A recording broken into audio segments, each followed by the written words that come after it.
Voilà, donc à partir de maintenant, on enregistre.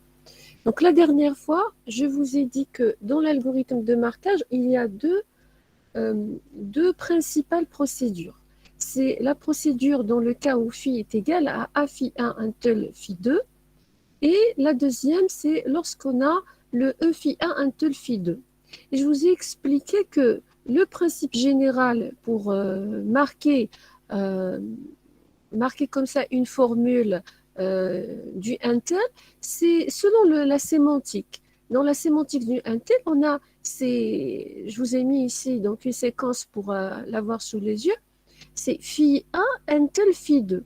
Donc le principe de ces deux procédures, c'est de commencer à trouver les phi 2. Dès que je trouve phi 2 est vrai, à ce moment-là, je marque comme vrai et puis je cherche son prédécesseur, c'est-à-dire l'élément qui est derrière pour voir est-ce qu'il satisfait phi 1. S'il satisfait phi 1 aussi, je le marque et je regarde son prédécesseur à lui aussi, et ainsi de suite, jusqu'à ce que je retrouve la séquence qui satisfait phi 1 un tel phi 2. La seule différence qu'il y a dans cette procédure du E et du A, c'est dans la façon de marquer. Ici, on utilise une variable qu'on a appelée marque, qu'on va rajouter dans la table de vérité. Et par contre, dans la deuxième procédure du A, c'était l'utilisation du nombre de successeurs d'un état qu'on avait appelé degré de Q. Parce que pour le A, le A, il cherche l'ensemble des chemins qui vont satisfaire phi 1 un tel phi 2. C'est pour ça qu'on a besoin de calculer le nombre de successeurs. À partir d'un état courant, je dois savoir combien de chemins j'ai à parcourir. Et ça, on peut le savoir que par le nombre de successeurs à partir de cet état courant. Voilà. Maintenant, dans l'exemple du cours,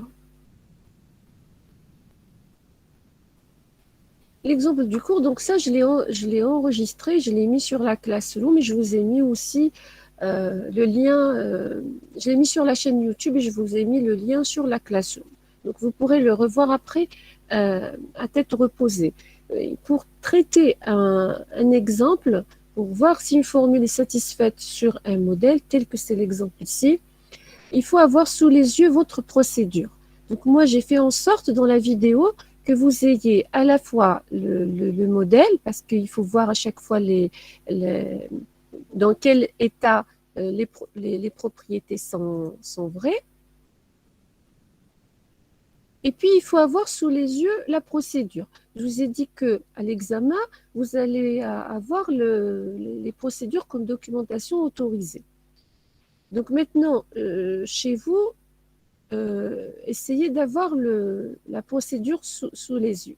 Donc ici, on nous dit, on a une formule phi, AF, P1 ou EX non de P2, et on nous dit, est-ce que la formule phi est satisfaite sur le modèle? Voici notre modèle qui est une structure de crypte. On a deux propriétés, P1, P2, qui sont satisfaites donc, selon la fonction I, qui est associée à la structure de crypte. Voilà, donc la première étape à faire lorsqu'on a une formule qui présente soit l'opérateur F, soit l'opérateur G. On a vu dans l'algorithme de marquage, il n'y a aucune procédure pour vérifier une formule avec F ou G. Donc la seule solution, c'est de faire les transformations en utilisant les règles qu'on a vues dans le cours. Les règles les plus simples, comment passe le G vers le F et comment passer du F vers le Intel. Je vous rappelle le G. Vous avez un GP, c'est égal à nom de F, nom de P. Ça, il faut l'encadrer et l'apprendre. Et vous avez le FP, c'est équivalent à true until P.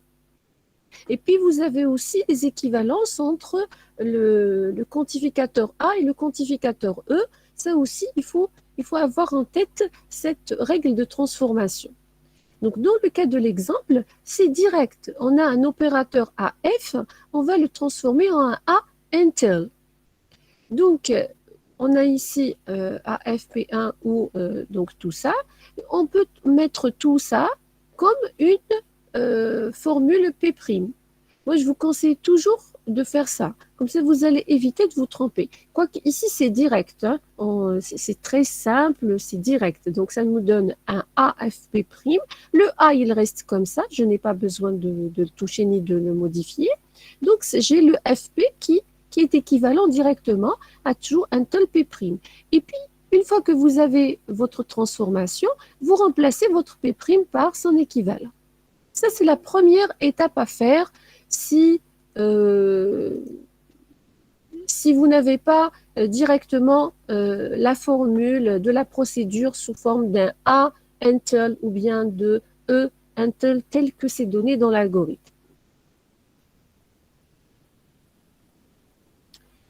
Après, la deuxième étape maintenant, c'est de trouver ou d'extraire les sous-formules de phi dans l'ordre où elles vont être marquées. Vous avez une formule comme ça et vous savez faire comment, vous savez extraire les sous-formules. C'est comme dans la logique mathématique pour dresser une table de vérité. On commence par P1, après P2, après on représente nom de P2, après on représente E de X, nom de P2, après on fait ou logique entre les deux, et à la fin, on a cet opérateur until sous la portée d'un A. Et attention, vous ne pourrez pas représenter le until sous le A. C'est-à-dire, vous ne pouvez pas écrire ça dans la table de vérité. Ça, c'est des erreurs fréquentes malgré que j'insiste dessus, mais je les retrouve. Donc, dans la table de vérité, vous allez avoir une chose comme ça. Ça, bien sûr, c'est le tableau final, d'accord. Initialement, vous allez représenter une table de vérité avec P1, P2, nom de P2, la variable true ici, donc elle représente quoi? True, là c'est phi1, ça représente phi1, et tout ça, ça représente notre phi2. True, c'est un booléen qui est vrai partout. Donc, pour true, on met vrai partout. Pour ces deux variables, on les relève de l'automate. Non P2, c'est directement la négation de P2. Après, on va voir ensemble comment on va évaluer EX de non P2. Après, on fait le ou logique donc, entre ces deux-là. On représente le phi qu'on va initialiser à false et on représente le nombre de successeurs. Je vais vous montrer comment on a rempli le nombre de successeurs. D'accord. Alors,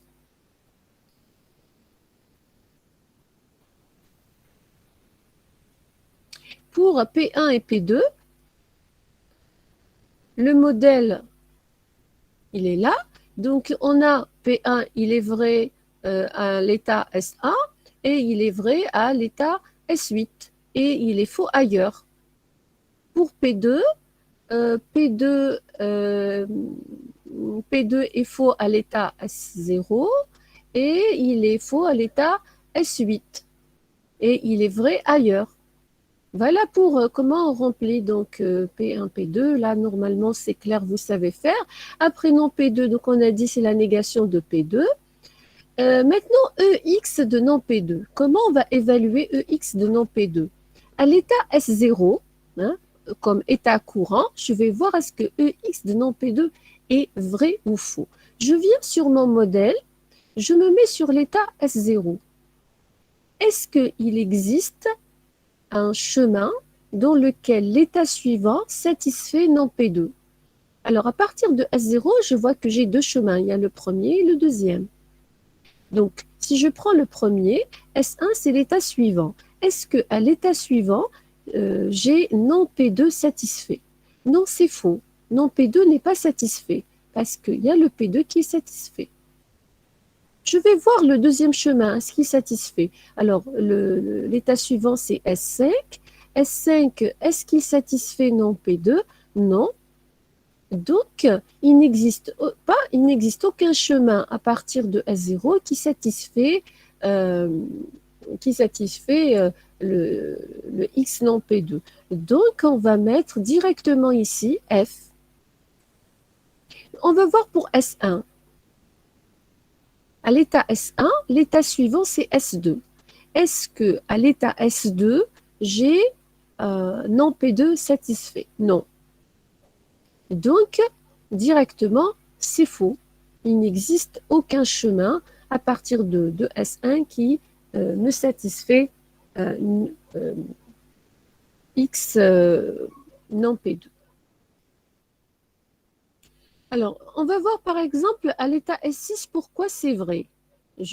On va voir l'état S6. Alors, l'état S6, il est là. L'état S6, il a deux successeurs. Donc, il y a deux états suivants. Il y a l'état S8 et il y a l'état S7. Alors, pour l'état S8, l'état S8 satisfait non P2. Vous voyez, P2 est faux, donc non P2 est vrai. Donc, j'ai trouvé le chemin qui satisfait. Effectivement, il existe un chemin à partir de S6 qui satisfait non P2. Donc, je réponds directement vrai. Je réponds vrai. À l'état S6, je mets vrai. Donc, c'est de cette façon-là qu'on a rempli cette case. EX non P2. Après, pour remplir P1 ou EX non P2, donc on fait un ou logique entre cette première case et celle-là. Voilà, c'est un ou logique entre les deux. Vous voyez, pour phi 2, j'ai marqué là où c'est vrai, je les ai entourés et je les ai mis en rouge. Dans la procédure, on vous dit, lorsque vous trouvez phi 2 à vrai, hein, vous allez prendre les états correspondants, donc on a le S1, le S6 et le S8, et vous allez les mettre dans une liste. On met tous les états pour lesquels phi 2 est vrai dans la liste L. Donc j'ai S1, S6, S8. Après, pour ces états-là, il y a un traitement à faire. Pour chaque état, il y a un traitement à faire qui est dit dans la procédure et on va le voir, on va l'expliquer. La phase d'initialisation de la procédure, c'est d'initialiser phi à faux et de remplir les successeurs. Alors, les successeurs, on les retrouve directement à partir du modèle. S0, il a deux successeurs. Il y a le S1 et le S5. Donc, on met deux. S1, il a un seul successeur, c'est le S2. Le S3, le S2, il a un seul successeur, c'est le S3, et ainsi de suite. Vous avez par exemple ici le S8, c'est une boucle. S8, il a un seul successeur, c'est lui-même, c'est le S8. Le S6, il a deux, il a le S8 et le S7. Donc, on remplit ici le nombre de successeurs qui vont par la suite, bien sûr, changer lorsqu'on va les décrémenter selon la procédure. D'accord. Donc, initialement, on prend notre liste qui est, donc dans la liste, on a S1, S8, S6. Alors, qu'est-ce qu'on nous dit dans la procédure? Je vais ouvrir la procédure juste pour que vous voyez ce qu'on nous dit. Voilà. On vous dit, tant que L est différent de vide, on va prendre les éléments de la liste 1 à 1. Après, pour cet élément-là qu'on prend, on va mettre phi à true. Directement phi, on le met à true. Après, pour cet élément, on cherche un prédécesseur. Après, pour ce prédécesseur qui est prime, on va réduire le nombre de successeurs et puis on va voir est-ce que ces trois conditions sont satisfaites. Si ces trois conditions sont satisfaites, alors on met ce prédécesseur dans la liste pour qu'il soit traité. Alors, la condition, c'est quoi? Il faut que je trouve le nombre de successeurs égal à 0. Ça veut dire que je suis sûre que voilà, j'ai traité tous les chemins. Après, il faut que je trouve que mon phi a false. Ça veut dire que je n'ai pas encore marqué. Mon phi, il est à false et que je trouve phi 1 est vrai. Phi 1, je le trouve vrai. Si les trois sont satisfaites, à ce moment-là, je dis oui, je continue. Je vais mettre ce prédécesseur dans la liste pour que je continue à traiter cette séquence. Alors, on revient dans l'exemple. Donc voilà, on commence le traitement par l'état S1. Pour l'état S1, on met directement phi de l'état S1 à vrai. Pour S1, je barre le faux et je mets vrai. Là, je vous donne un petit conseil. Directement, les éléments que vous avez ici dans la liste, vous mettez directement vrai pour phi, directement. parce qu'il se peut que vous oubliez, après ça va fausser le résultat. Dès que vous sélectionnez vos phi 2 à vrai, vous mettez phi qui leur correspond à vrai. Nous, dans la procédure, on nous dit à chaque fois que vous traitez l'élément de la liste, vous mettez d'abord phi de cet état-là à vrai. Après, on cherche les prédécesseurs de S1, de cet état-là. Dans les prédécesseurs, on trouve S0. On peut voir dans le modèle. On a S1, il a un seul prédécesseur, c'est S0. Maintenant, je prends ce S0 et je vais le traiter. Pour le prédécesseur S0, on réduit le nombre de successeurs de 1. Donc, je viens ici, je réduis le nombre de successeurs de 1. Il était à 2, il devient 1. Après, je vais voir est-ce que les trois conditions de la procédure sont satisfaites. Le nombre de successeurs égal à 0. Non, ce n'est pas égal à 0, c'est égal à 1. Donc, je n'ai même pas à voir les deux autres conditions parce que c'est faux. Directement, c'est faux. Donc, si c'est faux, je dis directement que S0 ne rentre pas dans la liste. Là, moi, je vous ai détaillé, je vous ai dit car le nombre de successeurs pour l'état 0 n'est pas nul. OK. Voilà, on a terminé de traiter S1. Donc là, on a barré S1. C'est bon, on l'a traité. On passe à S6. Pour S6, on met phi de l'état S6 à vrai. Donc, je viens dans le tableau. Voilà, pour S6, je barre false et je mets à vrai. Après, je cherche maintenant les prédécesseurs de S6. Je viens dans le modèle, je vais voir S6, quels sont les prédécesseurs? Alors, il y a le S5 qui est prédécesseur. Il n'y a que S5 comme prédécesseur.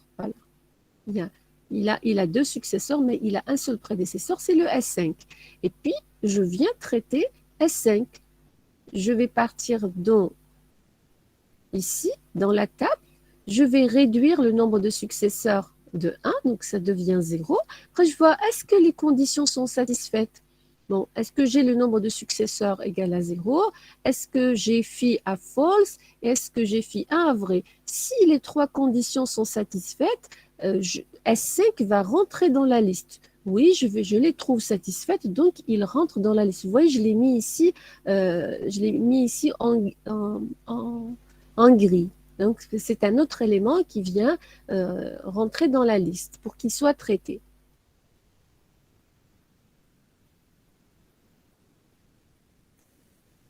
Après, donc une fois qu'on a terminé avec S6, hein, on passe à S8. On fait de la même façon.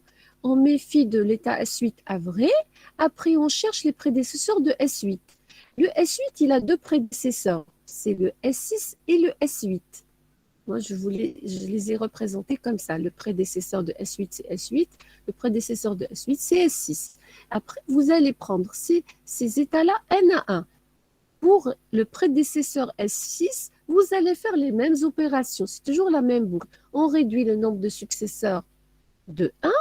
Après, on va voir est-ce que les trois conditions de la procédure, le nombre de successeurs égale à 0, est-ce que phi égale à faux et phi 1 égale à vrai. Si ces trois sont justes, c'est-à-dire sont vraies toutes les trois, S6 va rentrer dans la liste, mais ce n'est pas le cas. S6 ne rentre pas dans la liste parce que le nombre de successeurs n'est pas nul. Ici, dans mon tableau, vous voyez, j'ai donné le résultat final. Mais en déroulant l'exemple, vous allez avoir un tableau vierge, c'est vous qui le remplissez et ayez sous les yeux la solution que je vous ai donnée pour vous guider. Parce que là, sur mon tableau, tout y est. Donc peut-être comme ça, puisque c'est la même chose qui se répète depuis tout à l'heure. Normalement, je suppose que la procédure est claire maintenant. C'est la même chose qu'on est en train de répéter. Alors, on l'a répété pour ces trois états. S8, il a deux prédécesseurs, donc on va faire le traitement pour les deux. On commence par le premier, voilà, et il n'est pas rentré dans la liste, et puis je fais S8. Pour le prédécesseur S8, je vais faire la même chose. Je réduis le nombre de successeurs. C'est ça. Je viens ici, dans S8, je réduis le nombre de successeurs. Après, je vais voir est-ce que la condition est satisfaite. Le nombre de successeurs égal à 0.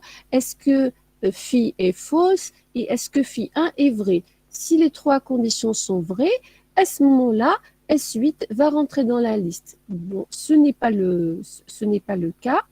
Voilà, d'ailleurs, on va le voir ici. Voilà, S8 ne rentre pas dans la liste car pour l'état S8, phi égale à vrai déjà. Effectivement, phi, on l'a déjà marqué parce que il suffit de voir que phi était déjà dans la liste, donc on a déjà marqué phi à vrai.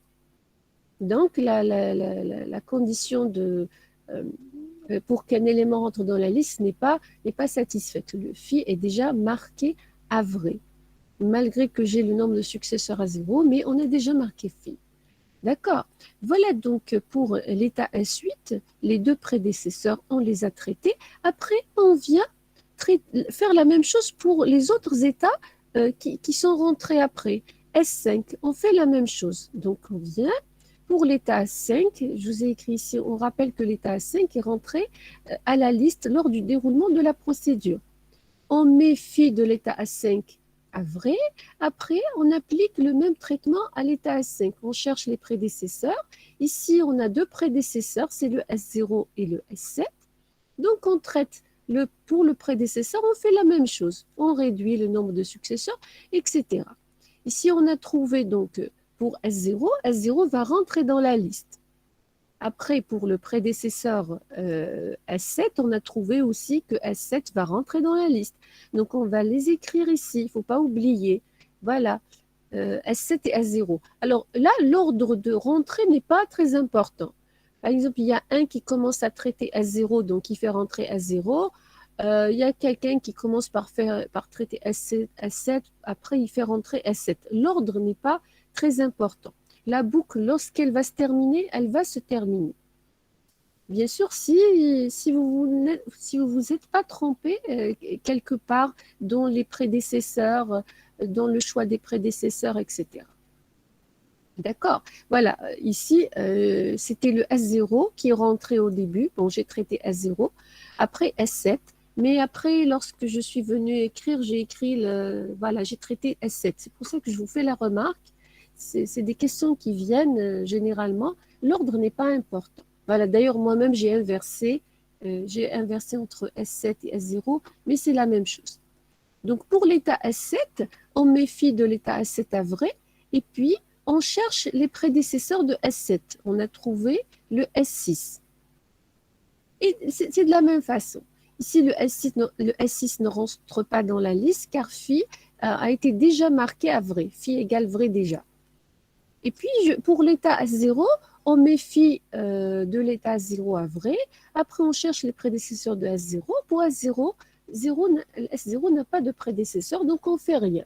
Il n'y a rien à faire. Donc, c'est comme ça, on a terminé. On a traité tous les états qui sont dans la liste L. Il n'y a pas un autre état qui est entré, donc c'est bon. On s'arrête là. Et puis, on a à la fin le résultat dans la table de vérité. Donc, la formule phi est vraie à l'état S0, à l'état S1, à l'état S5, 6, 7 et 8. Voilà, 7 et 8. Alors, si on vous dit maintenant, est-ce que la procédure phi est vraie à l'état est-ce que la procédure phi est vraie dans le modèle? La procédure phi est vraie dans le modèle si elle est satisfaite à l'état S0. À ce moment-là, on dit que phi est vrai dans le modèle.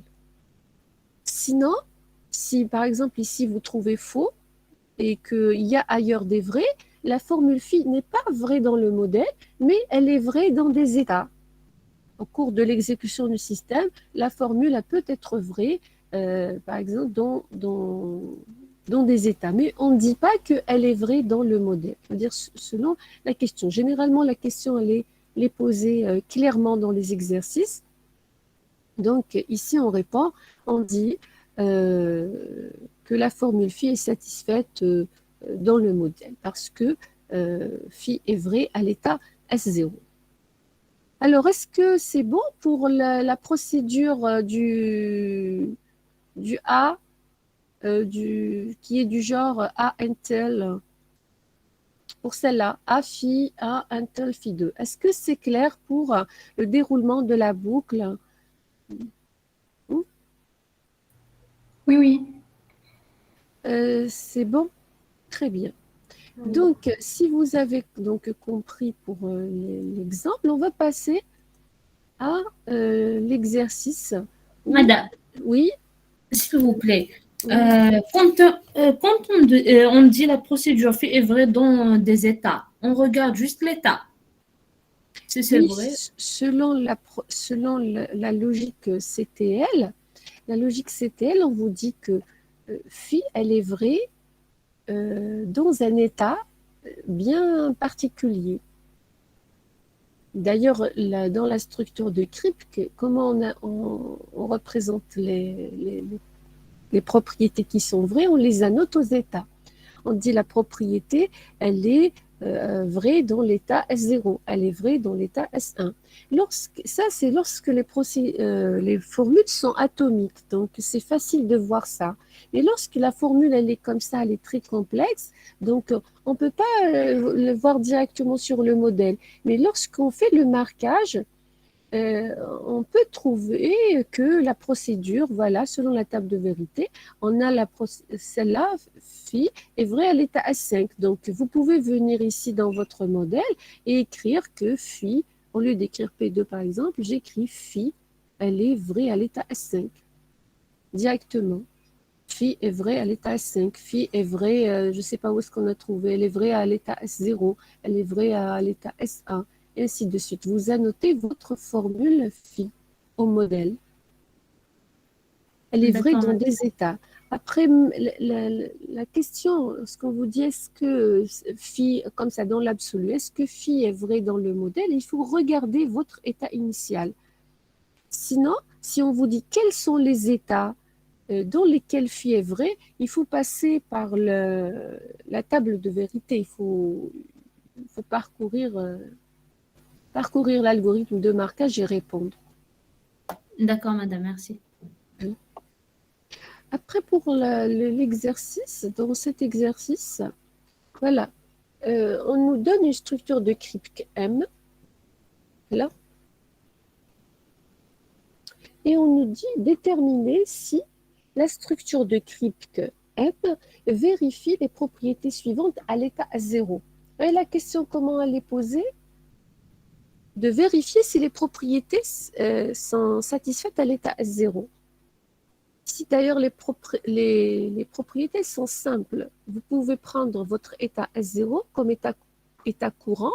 Sans passer par l'algorithme de marquage, vous pourrez répondre. Vous pourrez répondre sans passer par l'algorithme de marquage. Mais l'exercice ici, c'est de s'entraîner à utiliser l'algorithme de marquage. D'ailleurs, la solution, je la donne de deux façons. On prend par exemple la première, AFT. On écrit est-ce que AFT est satisfaite à l'état A0 dans le modèle M? Est-ce qu'elle est vraie? On se pose la question. Est-ce qu'elle est vraie? AFT, c'est quels que soient les chemins, dans le futur, je trouve T est vrai. Si je me mets à l'état A0, état courant, je vois que j'ai deux chemins possibles. Je passe vers S1, après on boucle ici, indéfiniment. Ou bien on passe de S0 vers S3, et puis vers S2, et puis on boucle indéfiniment. Voilà, il y a deux chemins. Alors, je vous pose maintenant la question, regardez sur le modèle et dites-moi, est-ce que AFT est vrai? Bon, je l'ai mis, mais essayez de voir vous-même. Est-ce que vous trouvez que c'est vrai? Quel que soit le chemin qu'on emprunte, est-ce que on trouve T est vrai dans le futur? Quelqu'un prend la parole et nous donne sa réponse.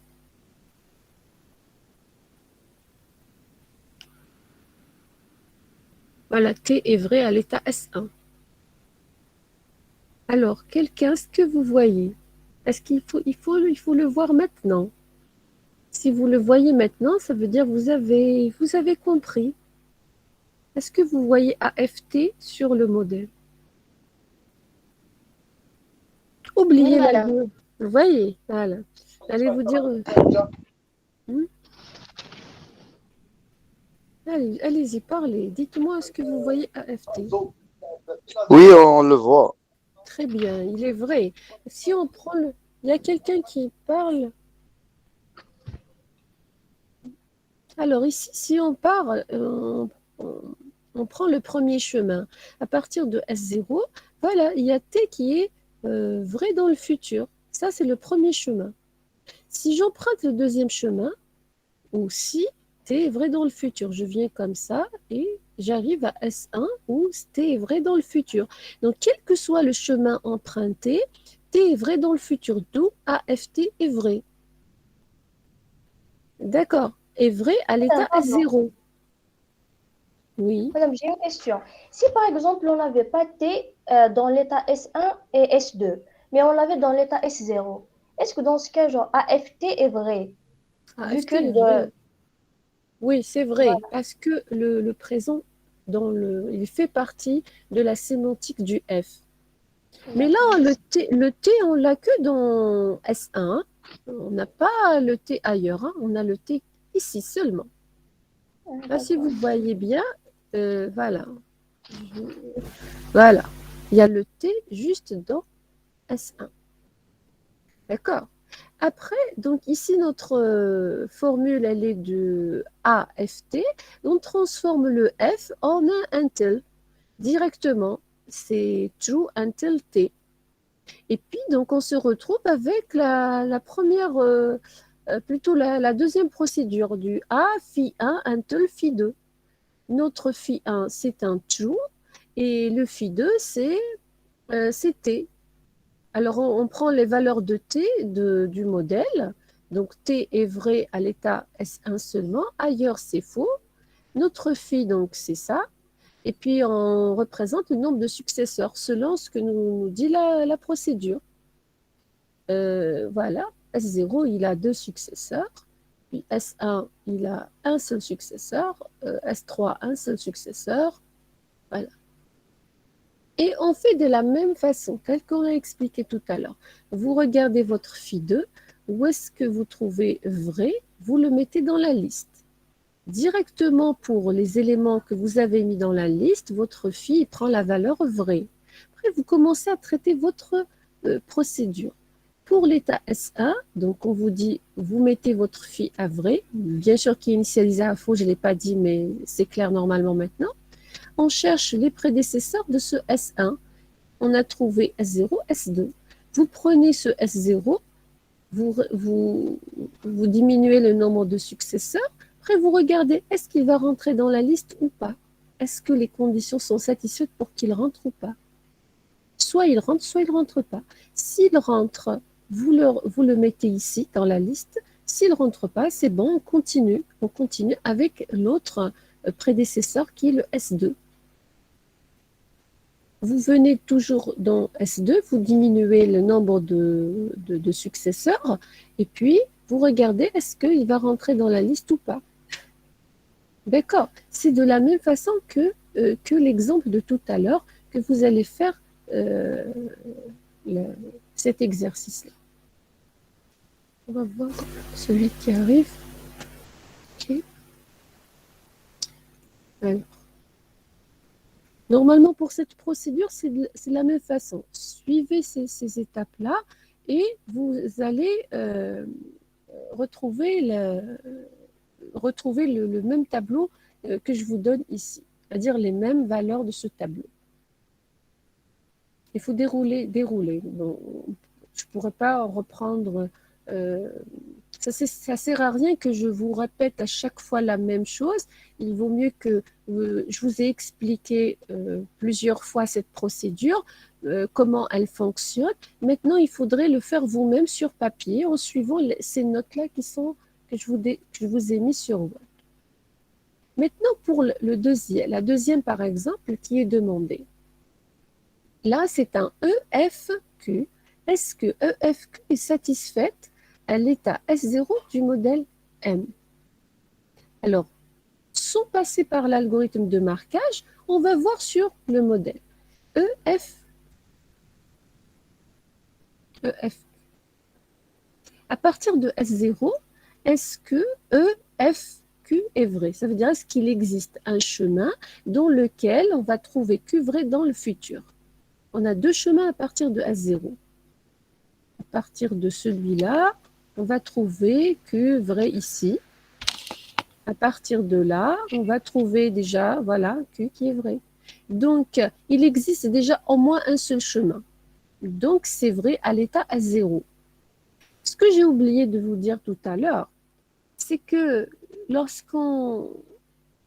par exemple, si je réponds à cette question directement, je réponds en prenant S0 état courant. Sans passer par l'algorithme de marquage, hein, on a pris S0 comme état courant et on a vu est-ce que T est vrai dans le futur. On a dit oui, quel que soit le chemin. Pour voir les autres états, parce qu'ici ici dans la table, lorsqu'on passe par l'algorithme de marquage, il vous répond pour tous les états. Il vous dit quels sont les états pour lesquels la formule est vraie ou faux. Mais lorsque la formule est simple comme ça, vous pouvez le voir aussi directement sur le modèle. Par exemple, vous allez vous mettre ici à l'état S1, comme état courant. Vous allez dire, est-ce que AFT est vrai? Est-ce que AFT est vrai ici, si je me mets ici? Alors, il y a un seul chemin à partir de S1, c'est de boucler comme ça. Je vais en va-et-vient entre S1 et S2. Alors, est-ce que le T est vrai dans le futur? Oui, il est vrai déjà à l'état lui-même, S1. Donc, c'est vrai, c'est vrai. Donc, à l'état S1, c'est vrai, voilà, c'est vrai. À l'état S2, si vous êtes à l'état S2, voilà, l'état S2. Alors, quels sont les chemins on peut faire? Il y a un seul chemin, c'est d'aller vers S1 et de boucler. Est-ce que maintenant T est vrai dans le futur? Oui, elle est vraie. Donc, la formule, elle est vraie à l'état S2. Donc, on met vrai. Et puis, à l'état S3, on est là, l'état S3, il y a un seul chemin. Je vais dans S2, après je vais boucler. T est vrai dans le futur. Oui, elle est vraie dans le futur, donc on met vrai. Donc, dans cet exercice-là, la question a été posée de passer par l'algorithme de marquage, mais on a répondu quand même directement parce que les formules sont simples, on peut les voir sur le modèle. Alors, je reviens à cet exercice. Maintenant, c'est avec EFQ. Il existe un chemin à partir de S0. Il existe un chemin à partir de S0 qui satisfait FQ.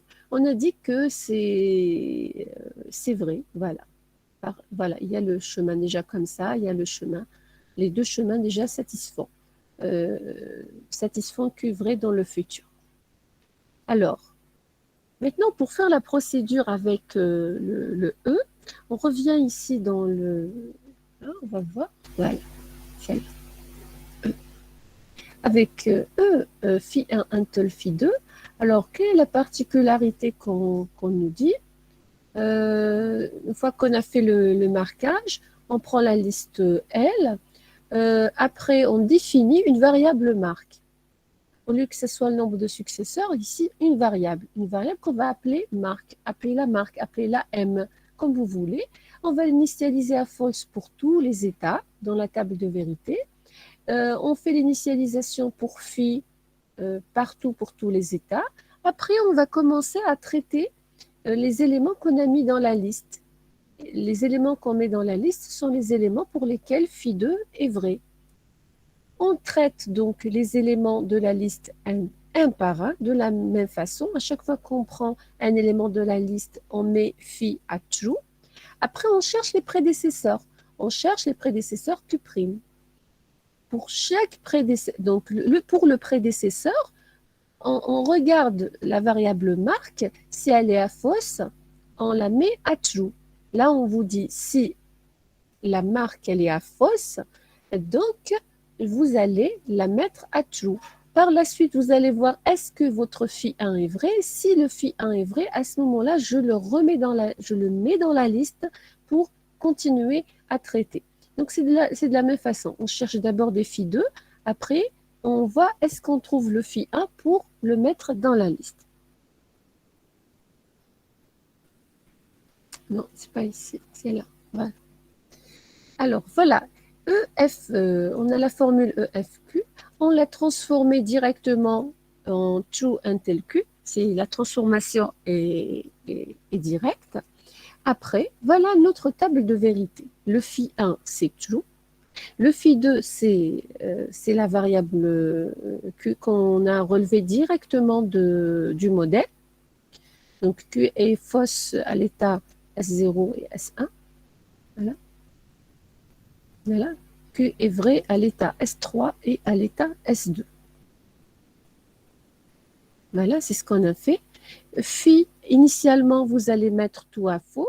Et la variable marque, initialement, vous allez mettre tout à faux.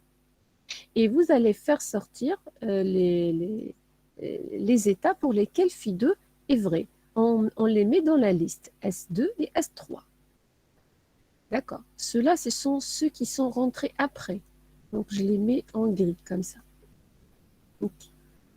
Après, on commence par traiter les éléments un à un. On a S2. Pour l'état S2, on met phi à vrai. Voilà. Je vous ai dit tout à l'heure, vous les mettez directement à vrai. Pour ne pas oublier. On les met directement à vrai. Je le mets à vrai et je le mets à vrai. Après, on cherche le prédécesseur de S2. Le prédécesseur de S2, on a S1 et S3. Voilà le S2. Alors, le prédécesseur de S2, il y a le S3. Le prédécesseur de S2, il y a le S1. Donc, je prends S1 et S3 et je vais traiter ces deux états-là. Voilà. Pour S1, qu'est-ce que je fais? Je viens et je mets la variable marque à vrai. Initialement, elle est fausse, je mets à vrai. Après, je vais voir, là je vous ai écrit directement, S1 rentre dans la liste, mais dans la procédure on vous dit, vous allez vérifier, est-ce que pour S1, est-ce que phi1 est vrai? Oui, c'est vrai, donc vous mettez S1 dans la liste. S1 rentre dans la liste, je le mets ici. Je traite le deuxième prédécesseur pour S3. Je vais dans S3, je vois la marque, je la trouve à false, donc je la mets à vrai. Après, je regarde, est-ce que mon phi 1 est vrai? S'il est vrai, alors je fais rentrer S3 dans la liste. D'accord? Là, je ne l'ai pas précisé, mais c'est comme ça. Donc, j'ai mis S1 et S3 dans la liste. Après, donc jusque-là, on a traité S2. Il faut le barrer, hein? Il faut le barrer, pour ne pas oublier. Dès qu'on traite un élément, on le barre. Après, on traite S3. Pour l'état S3, on met phi à vrai. Voilà. Pour l'état S3, voilà. Je l'ai mis déjà à vrai. Après, on cherche les prédécesseurs de S3.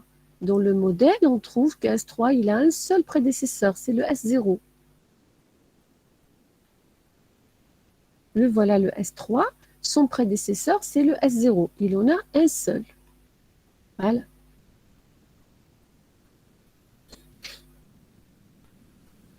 Après, on prend pour le S0. Pour S0, on vient dans la table de vérité. Après, on met la marque qui est fausse, je la mets à vrai. Après, je vais regarder phi 1, il est à vrai. Oui, si c'est phi 1 vrai, donc le S0 va rentrer dans la liste. Donc, je le mets ici. Je le mets dans la liste pour qu'il soit traité. J'ai terminé avec le traitement de S3, je passe pour traiter S1. Je fais la même chose. On met phi de S1 à vrai. Je viens, le phi de S1, je le mets à vrai. Après, je suis là. On cherche donc les prédécesseurs de S1. On trouve deux prédécesseurs, le S0 et le S2. Pour le S0, on va trouver dans la table de vérité que la marque elle est déjà à vrai. Donc, on ne fait rien. Lorsqu'on vient après traiter S2, là par contre pour S2, vous allez mettre la marque égale à vrai et le S2 va rentrer dans la liste parce que phi 1 est vrai. D'accord, parce que c'est toujours le même traitement qui se fait lorsqu'on fait la boucle. À fur et à mesure, votre table est vierge, donc vous pourrez voir. Parce que là, comme ça, vous ne pourrez pas voir avec moi. J'ai tout mis à vrai, tous les falses, je les ai barrés. Donc, vous ne pourrez pas voir très bien. Mais je vous ai mis tous les détails ici. Après, une fois qu'on a terminé, on traite l'état S3 qui est rentré dans la liste. S'il est rentré dans la liste, donc son phi va être mis à vrai. On cherche ses prédécesseurs, on trouve qu'il a le S0. Pour ce S0, on ne fait rien car la marque est déjà marquée à vrai. Je ne fais rien. Après, je traite le S0. Le S0, donc on met le phi à vrai. S0 n'a pas de prédécesseur, donc on fait absolument rien. Il nous reste le dernier état qui est rentré, c'est le S2. Ici aussi, on ne fait rien parce qu'on a déjà marqué phi à vrai. Et la procédure, donc, elle boucle et elle se termine d'elle-même. Parce que les étudiants se posent la question, comment la boucle va se terminer? La boucle va se terminer une fois qu'on n'a pas d'autres états à traiter, il n'y a pas d'autres états qui vont rentrer, puis on a le résultat dans la table de vérité. Vous avez donc phi est vrai dans tous les états. Voilà pour la procédure du inter. Est-ce qu'il y a des questions pour ça avant de passer euh, avant de Madame, passer à la suite? Oui, pour la marque IFI, toujours on va l'initialiser à faux. oui, toujours, toujours. Là, c'est une procédure algorithmique. Je vous ai dit la dernière fois dans le cours, dans l'algorithmique, nos variables, on les initialise à fond. D'accord, merci. Madame, Oui, pour la première propriété, AFT, oui, donc elle doit être vérifiée dans tous les chemins de la structure, c'est ça. oui, parce qu'il y a un A. Mais là, moi, je vois, je vois qu'il y a deux chemins. Et oui, il y a deux chemins. Pour S0, il y a deux chemins. Donc, on va voir est-ce que c'est vérifié pour les deux chemins. Et si, en termes de procédure algorithmique, elle a été écrite justement pour marquer les deux chemins, si les deux chemins sont vrais, donc à ce moment-là, on répond que c'est vrai. C'est pour ça qu'on a utilisé le nombre de successeurs. Le nombre de successeurs, il me permet de voir combien de chemins j'ai à partir d'un état. D'accord. Si vous voulez évaluer la formule directement comme ça, euh, avec votre intuition, c'est-à-dire vous n'allez pas suivre le langage algorithmique, vous allez voir directement, voilà, à partir de S0, j'ai ce chemin, je vais voir est-ce que AFT est vrai. Euh, Là aussi, vous allez voir dans les deux chemins, parce que c'est un A. Il faut trouver les deux sont vrais pour dire que c'est vrai. Si vous trouvez un seul chemin faux, donc vous allez répondre faux. Mais ici, le T est vrai uniquement dans le premier chemin. Non, et voilà le deuxième chemin. Il va faire ça, il va faire ça, et il va aboutir dans S1. D'accord. Et il faut bien voir les flèches, comment elles vont. Et ce chemin, il ne s'arrête pas au niveau de S2, il continue. Il continue vers S1, après il va boucler. Ah, d'accord, c'est ça. Oui, Merci, d'accord. madame. Oui. Donc, pour la troisième formule qu'on a demandé, c'est de voir est-ce que nom de EGR est satisfaite à l'état S0 du modèle M. Ici, donc, la formule, elle présente un G et un E. Avant de passer à l'évaluation de la formule par l'algorithme de marquage, alors, j'ai écrit ici de façon intuitive. Comment on va faire? On a la variable R. On peut voir où est-ce qu'elle est vraie, la variable R. Et puis, on va évaluer d'abord EGR. C'est plus simple de voir est-ce qu'il existe un chemin dans lequel R est vrai partout. Une fois qu'on a trouvé la valeur de ça, après on fait la négation pour trouver nom de EGR. Alors, nous, on va voir donc sur le modèle, pour tous les états, n à 1, pour voir est-ce que EGR, qu'est-ce qui nous retourne, vrai ou faux. À partir de S0, alors, à partir de S0, est-ce que EGR est vrai? Est-ce qu'il existe un chemin à partir duquel j'ai R vrai partout? Alors là, R c'est vrai. R vrai, R vrai. Voilà le premier chemin, il satisfait.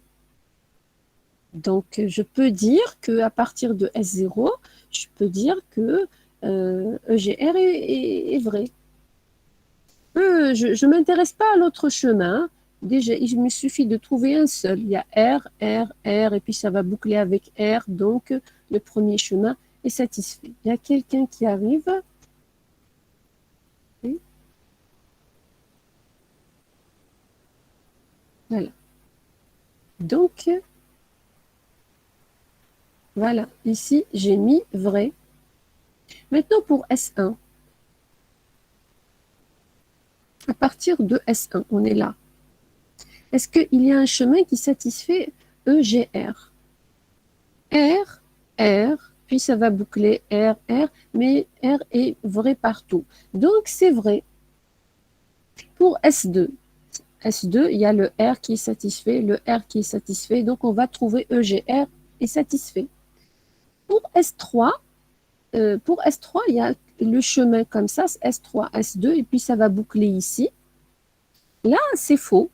À partir de S3, c'est faux parce que R n'est pas satisfait au niveau de S3. Vous voyez. Donc, lorsque les formules sont simples, vous pouvez les regarder directement sur le modèle. Une fois qu'on a rempli donc la table de vérité de EGR, après on fait nom de EGR. C'est-à-dire, vous n'allez pas commencer à chercher nom EGR sur le modèle. Non, c'est pas comme ça. Le nom, c'est juste une négation. Donc, il faut trouver ce qui est affirmatif d'abord, la table de vérité de ce qui est affirmatif. Après, on apporte la négation. Comme ça, c'est l'inverse. Maintenant, en apportant ou bien en passant par l'algorithme de marquage, là, il faut apporter la transformation parce que vous voyez qu'on a un G et on n'a pas une procédure de marquage avec G. Donc, j'ai un phi, c'est non E de GR. Lorsque je vais le transformer, je vais arriver à ceci. Comment on a abouti à ça? Donc, on va faire une transformation en utilisant ces trois formules. La transformation entre le A et le E, AP, c'est équivalent à nom de E, nom de P, à retenir. FP, on l'a utilisé tout à l'heure, c'est truant P. Et GP aussi, c'est nom F de nom de P. C'est à retenir. Donc, suivez avec moi ici. On a nom de EGR. J'ai transformé donc le GR avec son équivalent, nom de F de nom R. Voilà, je vous l'ai mis en jaune pour que ce soit clair sous vos yeux. Voilà, c'est tout ce qu'on a fait dans la première étape. Le nom de E, il est resté tel quel. Voilà, je vous laisse un moment pour bien regarder. Le GR, je l'ai transformé en nom de F, nom de R. C'est direct. D'accord. Après, qu'est-ce que je fais? Regardez qu'est-ce que nous avons ici. Nous avons un nom de E, de nom d'une variable qui est F, nom de R. Donc, ma variable, en fait, ici, je l'ai mis entre parenthèses pour que ça soit clair, c'est F, c'est un F d'une variable qui est nom de R. Je mets entre parenthèses ça, je vais avoir une formule de nom de E, nom de quelque chose. D'accord? Là, par exemple, je peux l'écrire comme ça. C'est un nom de E. C'est un nom de E de nom, par exemple, de un P'. Oui, c'est un nom de E de nom de P'. Vous voyez, c'est la même formule que j'ai ici. Voilà, je vous laisse un moment pour que vous voyez bien. C'est nom de E de nom de P', c'est nom de E de nom de P. Donc ça me donne directement un AP', n'est-ce pas? Normalement, ici, ça va me donner directement un AP'. Après, mon P', c'est quoi? Le P', c'est ça, c'est ce que j'ai mis en rouge et entre parenthèses. Ça me Madame, donne... s'il vous plaît, oui. quand on met le nom en dehors des parenthèses, si on le remet, le nom, non, R, ça devient R. Non, non, non, non, non. Là, la négation, c'est vous n'allez pas distribuer cette négation sur le F et le R. Non, là, les parenthèses, je les ai rajoutées juste pour vous dire comment on lit les choses. Là, les parenthèses, elles ne sont pas nécessaires.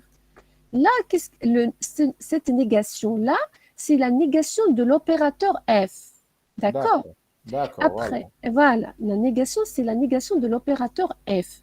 Et le F, il a sa variable. Il oui. faut toujours analyser. Ça veut dire la signification des opérateurs F et G, etc. et les différencier des variables P, non P ou R ou autre chose. Donc la variable, c'est quoi? C'est ce qu'il y a ici. Ma variable, par exemple, ici, c'est non R. Si ça vous gêne de voir comme ça non R, ça va peut-être vous pousser à vous tromper. Eh bien, moi, ma variable non R, je la remplace par un P. J'écris à côté, sachant que non R égale à P. Et après, je vais avoir quoi? Je vais avoir non F de P. Vous voyez, ça veut dire à chaque fois, il faut différencier votre variable. Ici, la variable, c'est un non R, mais moi, j'ai mis les parenthèses et je les ai mis en rouge pour juste vous faire montrer comment passer d'une expression comme ça à une expression avec A, pour que ce soit clair, pour que vous me suiviez. Mais en fait, ta question, elle est très, très importante parce que cette négation, c'est une négation pour le F. Ce n'est pas une négation qui va, c'est comme la loi de De Morgan, et puis on distribue le nom sur les autres opérateurs de conjonction et disjonction. Non, non, non. Voilà, c'est ce que je voulais dire. Voilà, c'est une question très importante. J'espère que vos camarades euh, ont compris la question et ont compris la réponse. D'accord, votre camarade disait le fait que j'ai mis les parenthèses ici. Par la suite, lorsque je vais les enlever, je vais avoir une distribution. C'est comme un nom de F et puis le nom sur le nom de R, j'aurai double négation et ça va sauter. Non, d'accord, ce n'est pas comme ça. Le nom, il est attribué à ce F, d'accord? Et puis le F, il a sa variable. Sa variable ici, c'est non R. Et vous pouvez la remplacer, par exemple, comme je vous ai dit, par un P', comme vous voulez. Et après, là, il n'y aura pas de confusion. D'accord? Donc, ici, on revient. Où est-ce que j'ai mis? Moi, j'ai mis... Voilà. Moi, j'ai remplacé tout ça, voilà, par un P'. Bon, je vais mettre donc ça en vert, voilà. J'ai laissé la négation, j'ai fait le F, non R, voilà. Et j'ai laissé la négation et j'ai remplacé tout ça hein, par un P'. D'accord. Et j'ai obtenu A P'. On obtient directement ça, le AP', je l'ai obtenu parce que c'est égal à son équivalent qui est là. Après le P', je l'ai, moi c'est mon F non R, je l'ai remplacé ici, voilà. Après le F non R, c'est un true until non R. Et là c'est direct. Le F non R, c'est un true until non R. Et on obtient la forme de A, phi1, until phi2. Notre phi2, c'est un non-R. Notre phi1, c'est un true. Donc, il faut toujours essayer d'avoir la forme des procédures A until ou bien un E until. Voilà. Une fois qu'on a ça, après, c'est le même raisonnement de tout à l'heure. Donc là, je n'ai pas détaillé, je vous laisse soin de dérouler. Je vous ai donné juste la solution à la fin. Ce qu'on trouve à la fin, c'est ça.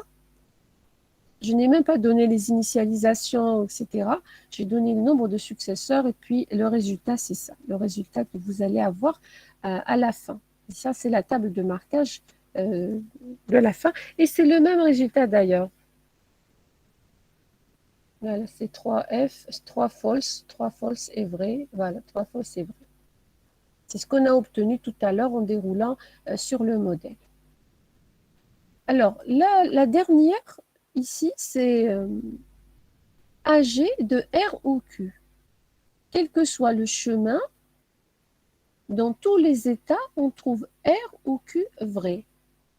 Là aussi, vous pouvez voir le résultat sur le modèle. Alors, on a R. Sur le modèle, on peut directement, ça veut dire sans passer par la table de vérité, sans représenter tout ça, on peut directement répondre à ça. Par exemple, à partir de S0, est-ce que j'ai A, G, R ou Q vrai? À partir de S0, on a ce chemin et on boucle, et on a ce chemin et on boucle. Est-ce que on va trouver R ou Q vrai partout? C'est-à-dire dans le premier état, j'ai R. C'est vrai. J'ai R ou Q vrai. D'accord. Je n'ai pas Q, mais j'ai R. Donc, c'est vrai. Là aussi, c'est vrai. J'ai le R. Là, j'ai les deux qui sont vrais. Donc, il y a le premier chemin qui satisfait. À partir du deuxième chemin, là, j'ai le R qui est satisfait. Là, j'ai le Q qui est satisfait. Là, j'ai le R et le Q en même temps. Et là, j'ai le R. Donc, tous les chemins satisfont G, R ou Q. Dans tous les états, on a trouvé R ou Q satisfait. Donc, on peut le voir sur le modèle. Alors, on vient de le voir à partir de l'état S0, mais vous pouvez le voir aussi à partir des autres états courants. Vous vous mettez sur S1 et vous regardez, sur S2 et vous regardez, sur S3 et vous regardez. Donc ici, la formule, elle est donnée avec un G, donc il faut la transformer. Il faut transformer le G en un F. Donc ici, phi, on a c'est A, G, R ou Q. Donc, on transforme le G en un F. Voilà, c'est nom de F de nom R ou Q. Voilà. Notre variable, c'est R ou Q. Voilà. Donc, c'est nom de F de nom R ou Q. Après, on a le A de nom de F. Voilà, je n'ai pas changé. Mais je peux maintenant, ici par contre, là, je vais appliquer la loi de De Morgan. Là, j'ai le droit. Ma variable sur laquelle on a appliqué le F, c'est un nom de R et nom de Q. C'est-à-dire là, je peux appliquer la loi de De Morgan et retrouver ça, ce que j'ai mis en jaune. C'est nom de R et nom de Q. D'accord. Après ici, tout ça, alors j'ai mis voilà. Tout ce qu'il y a en jaune, je l'ai remplacé par un P'. J'ai le droit aussi. J'ai le droit de dire que cette négation, elle est appliquée à tout ça. Je la mets en 2 P'. Après, le résultat va sortir à partir de la transformation du A, le passage du A vers le E. Vous avez un A, là je n'ai pas continué, mais on peut le faire donc directement. Donc le A de non P', alors je vous mets sous les yeux la formule, je vous la ramène, elle est là, voilà, elle est là.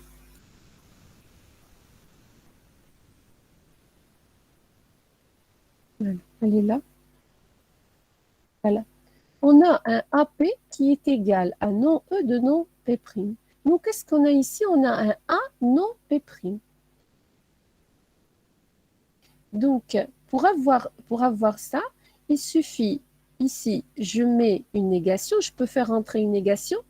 Hein, j'ai fait rentrer une négation à la variable, je fais rentrer une négation de l'autre côté, à la variable de l'autre côté, ici.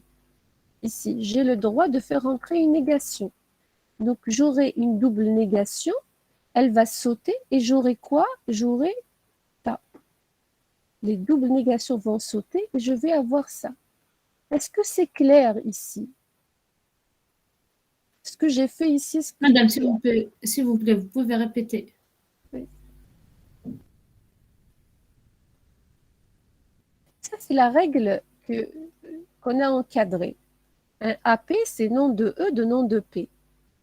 Moi, lorsque j'ai fait la transformation, je suis arrivée à un A de nom de P'.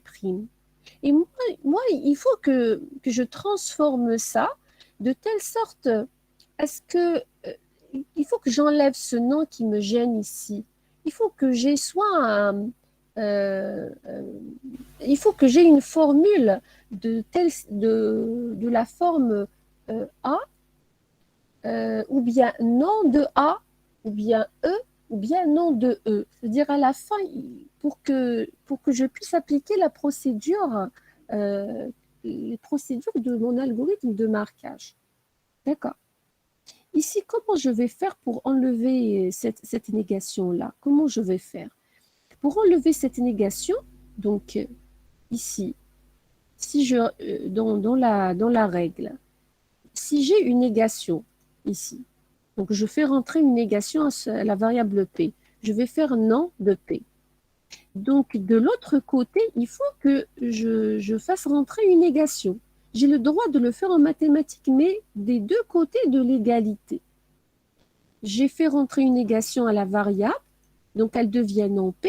Je fais rentrer une négation à la variable non P qui va devenir double négation, va devenir double négation P. Là, vous voyez la négation, là, je l'ai représentée par le numéro 7. Et entre parenthèses, si vous avez ça, ça c'est une négation, c'est pas 7. C'est pas le chiffre 7. D'accord? Parce qu'il y a des étudiants qui lisent ça, c'est comme le chiffre 7 et n'est pas négation. Je ne vous dis pas, il y a tas d'interprétations par les étudiants et à l'examen. Les opérateurs de la logique temporelle, ils sont interprétés par les étudiants différemment.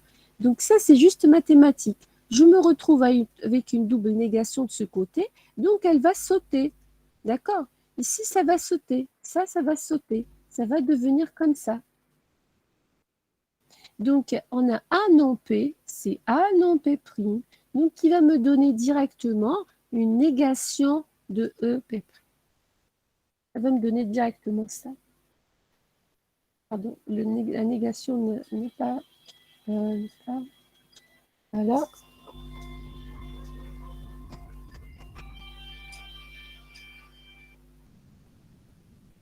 voilà. Après, voilà. Ça, c'est un double P'. Voilà. Après, on aura quoi? On va remplacer ce P' par ça. Voilà, c'est ça, par ça. Lorsqu'on va remplacer ce P', ce 2P' par le F, voilà, il va me donner, et le F, qu'est-ce qu'il va me donner? Tout ça, il va me donner un true until, n'est-ce pas? Un true until, nom de R et nom de Q. D'où le résultat qui est là. D'où le résultat qui est là. Je vous le ramène ici. Voilà. C'est nom de E, il est là. Et ce F, hein, de tout ça, il va vous donner un true until de quelle variable? Non R et non Q. Non R et non Q. Donc la transformation, les transformations sont simples, mais il faut les faire étape par étape. il y a avec l'exercice, vous pourrez les faire directement. Moi, je vous les fais étape par étape et je vous montre comment les retrouver. Comment retrouver la bonne transformation. Une fois que vous avez ça, là, c'est bon, vous avez la syntaxe de la procédure. Le true, c'est phi 1. Ça, c'est phi 2. Donc, on a un phi 1 until phi 2. Il y a un E. Donc, notre procédure, elle peut nous répondre à la valeur de vérité de ça.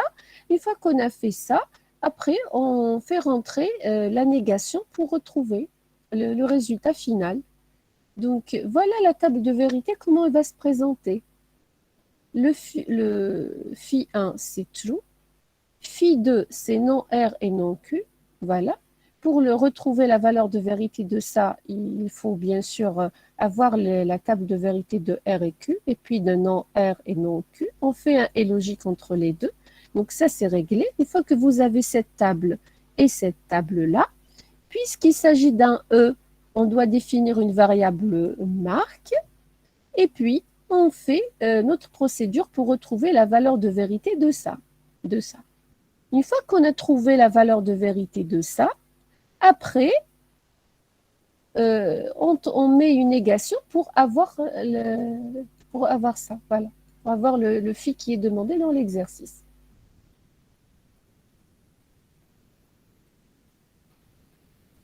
Voilà.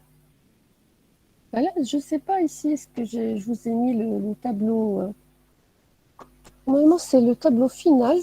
Là, par exemple, la procédure, elle vous semble comme ça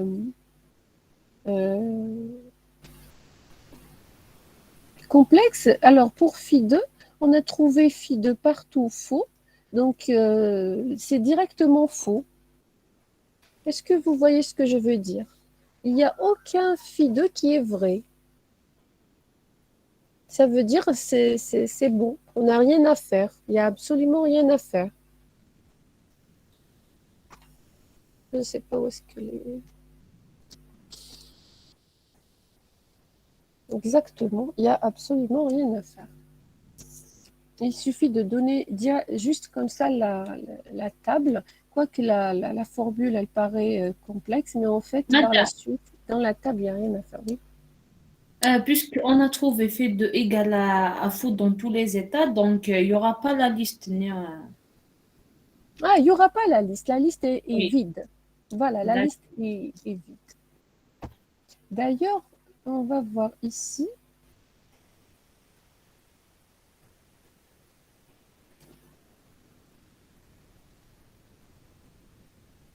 Voilà. Vous voyez le résultat qu'on a eu? C'est vrai partout. C'est vrai partout. Vous voyez? Ça, c'est notre phi qu'on a transformé, qui est égal à ça. C'est vrai partout. C'est le même résultat qu'on a eu. D'accord? Ça, c'est faux, mais la négation est vraie, qui correspond à notre résultat. Voilà donc globalement sur les procédures de marquage. Je ne sais pas si vous avez des questions. Sinon, c'est tout ce qu'il faut savoir sur l'algorithme de marquage. Et là, on a présenté dans cet exercice deux façons de faire. C'est-à-dire, soit je vous dis, donnez-moi la valeur de vérité en passant par l'algorithme de marquage, soit directement, je vous dis directement, donc sans passer par le modèle. À ce moment-là, vous allez argumenter directement comme on vient de faire sur le modèle. Il y a deux chemins, il y a un seul chemin, etc. Vous allez argumenter. Est-ce qu'il y a des questions?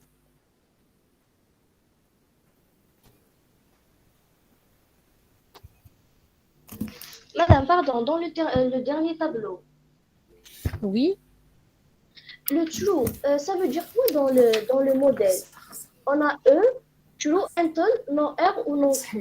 Comment genre, le voir dans le modèle? True, c'est une Comment variable c'est qui ce résultat F? Faux, genre faux pour tous les états. True.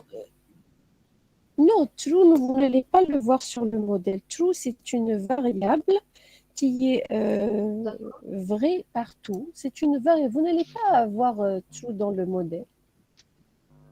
D'accord, le true, non, vous n'allez pas voir dans le modèle. D'ailleurs, dans le modèle, on n'a pas évalué une formule avec true, mais on a évalué directement avec...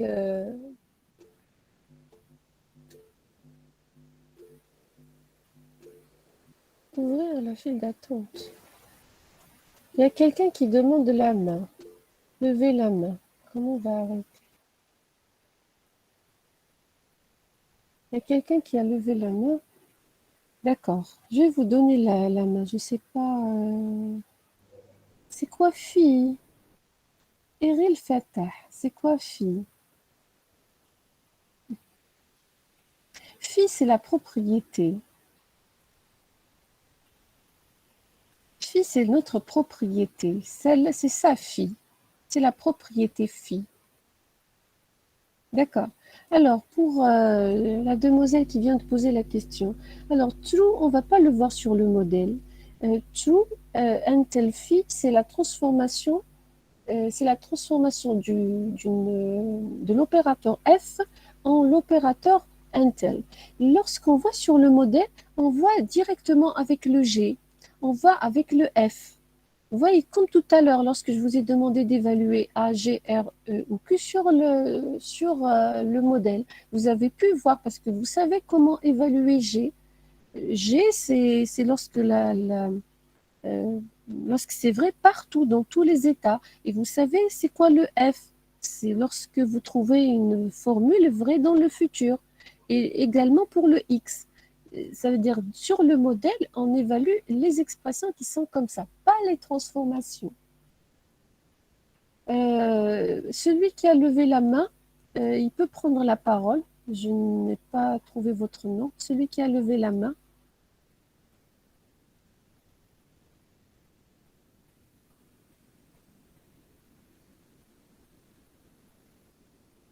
Il y a quelqu'un qui a levé la main tout à l'heure.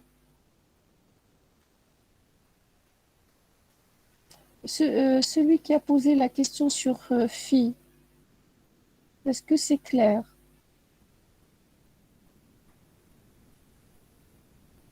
Eril Fatah.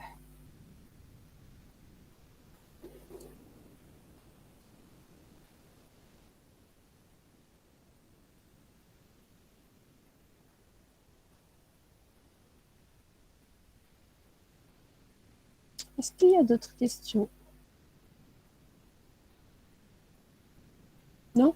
S'il n'y a pas d'autres questions, alors on va s'arrêter là pour le dernier cours. Bon, je vais arrêter donc l'enregistrement et je vais vous mettre cette vidéo sur la Classroom. Pour ce qui est du cours, je vais enregistrer en différé pour ceux qui ont raté l'explication sur les procédures. J'ai eu des questions sur la logique temporelle, donc je n'ai pas encore répondu, mais je vais vous répondre, que ce soit par mail ou ceux qui ont demandé la vidéo. Pour le TD de la logique temporelle, je ne pourrai pas vous le refaire en vidéo parce que je l'ai déroulé, je l'ai fait en cours. Et les formules là de la sémantique, etc., je ne les ai pas saisies. Ça serait très difficile pour moi de les saisir.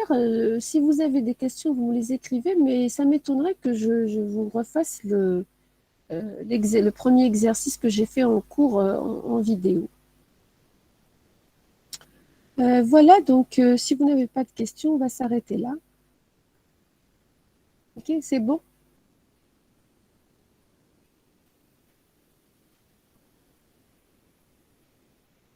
Très bien, donc on va s'arrêter là. Bon courage pour la suite. Si vous avez des questions, vous pouvez m'écrire sur mon mail. Okay. Pardon, madame.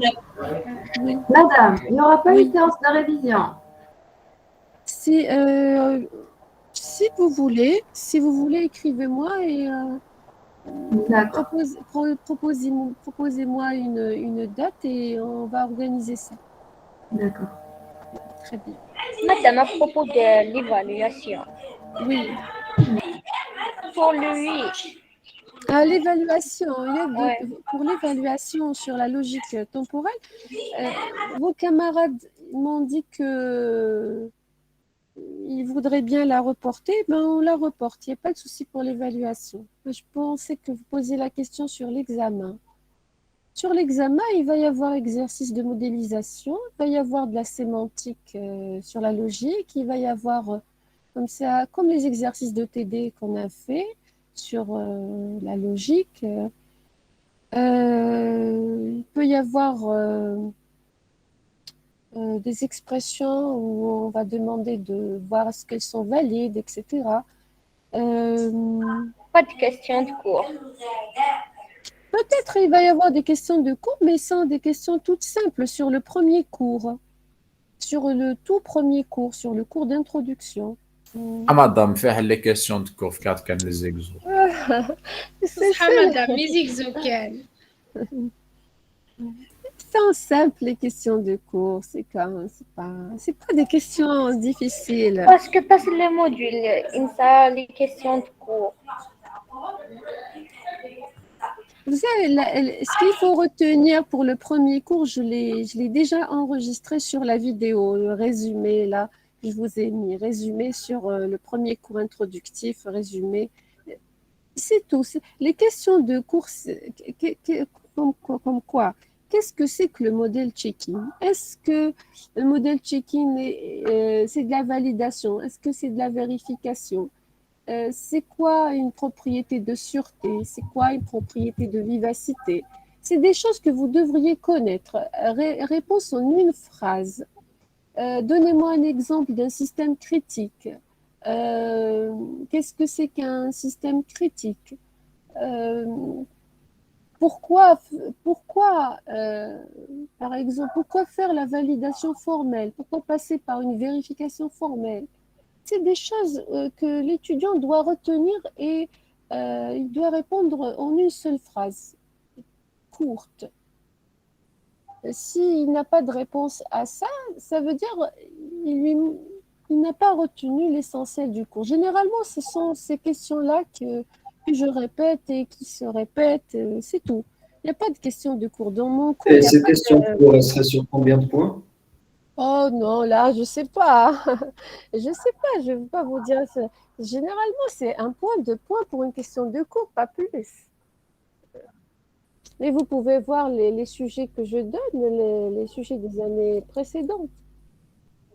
Il y a des questions directes, même sur la logique temporelle, il y a des choses directes, il y a un exercice qui est à traiter. Mais généralement, pour Ada, celui, oui, vous n'avez pas les EMD des années précédentes chez vous? si, je les partage chaque année avec les étudiants. Vous aussi, je vais vous les envoyer, il n'y a pas de souci. Celui qui traite les sujets des années précédentes, après, il n'y aura pas de souci pour l'examen. Il y aura Des pas de- sujets corrigés, j'espère. Et je donne toujours le corrigé. Moi, je donne l'étudiant le corrigé pour voir ses erreurs. Donc, vous aurez le corrigé. Il n'y a pas Madame, de vous pouvez problème. nous envoyer la correction de série 2 sur la logique temporelle. Et je vous ai dit que j'ai que la solution de l'exercice 2. Je n'ai pas celui de la sémantique formelle. Madame, Ahmed, la correction de la 10e. Oui, s'il vous plaît, madame. Oui, on n'a pas traité en cours, madame. Oui. Oui, je voulais donner. Non, elle n'est pas difficile. Je vais vous la faire. D'accord. D'accord. Merci, madame. Merci, D'accord, madame. Je vous en prie. D'accord. Ok, bon courage alors. Écrivez-moi par mail si vous avez des questions. Ok. D'accord, madame, merci. L'enregistrement. Alors, mhm.